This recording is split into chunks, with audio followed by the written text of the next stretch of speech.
लाइटिंगचं बाकी आहे इकडे हे देखो फॅन फॉलोअर्स अजित दादा पवार यांच्या घरी डेकोरेशन चालू आहे. सॉरी पवार नाही चव्हाण. अजित दादा चव्हाण ओके. यावेळेस काय हो तुमचं डेकोरेशन काय असणार आहे? थीम काय असणार आहे?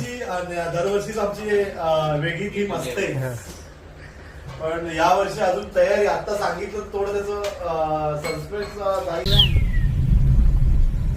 चलो वापस होम. अभी अपने को कापरा में जाने का है ना गणपति में.